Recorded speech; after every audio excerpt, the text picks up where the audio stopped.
Hi, my name is Sev. I have over 4,100 hours in several aim trainers, most of those being KovaaKs.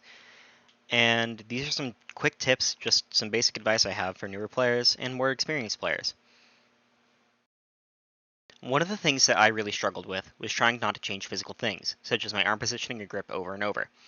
In the end, try not to overthink these things, find what works for you. Grip like Lucan, grip like Clover, it doesn't matter. As long as you're comfortable, don't feel pain, and feel in control. Try to avoid thinking about things like, should I be using my wrist here? Should I be using my arm here? Until you're at slightly higher levels where it matters a lot more. Simply doing what feels right in this regard is best for the majority of newer players. I recommend picking a range of sensitivities that you want to play on and are comfortable with, and trying to stick in that range. In my opinion, this is one of the better methods of picking a sensitivity for improvement.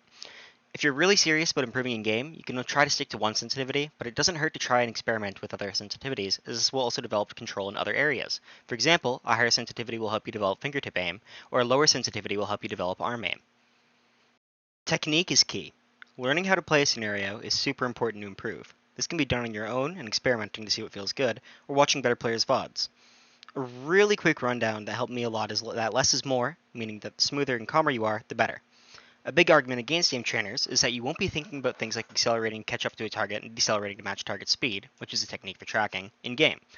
This is true, and I don't dispute that at all. But the problem lies with the argument. Why do we practice the game in ranked? To build good habits and make good decision making subconscious. The same thing can be said about aim trainers. Sure, you aren't going to be thinking about smoothing out your corrections in game, but if you do it in an aim trainer, you won't need to think about it in game. Picking good scenarios is key to improvement. I've never really been one to grind benchmarks, I find them boring, so especially if you're like me, you want to find good scenarios for the games you want to improve in. In my case, it's Overwatch 2 and a tiny bit of Quake, so a lot of my time is spent in tracking. I play a lot of scenes like Smoothbot, Extra Control Sphere, and tam targets which smooth hard to develop my precision and smoothness, and things like Air Angelic or Air Divine for reactive tracking. Benchmarks, at least more popular ones like Voltaic, are usually fine to grind if you just want to improve your mouse control or play for scores. One of the most important things that I learned in my hours was tension management and how it affects my aim. Additional tension can really mess up your aim, while having too low tension can make you not stable enough. You need to find a healthy balance that works for you. A big thing is also being dynamic. Some situations might need more tension than others, and vice versa. For example, you might need a bit higher tension when tracking a faster target, but less tension when tracking a slower target.